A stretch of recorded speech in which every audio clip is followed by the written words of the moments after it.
Machine cartridge installation. Machine installation. Step E. Install the battery. Battery gap. Alright, push it in and install it.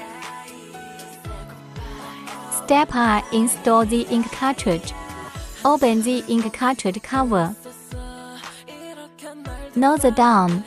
Diagonally 45 degrees down. Insert into the machine's ink cartridge slot card. After the cartridge buckle is installed,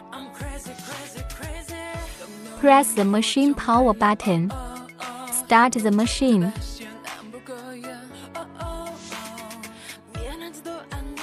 Tap to open. Select the file to print. Click to load. Click to print again.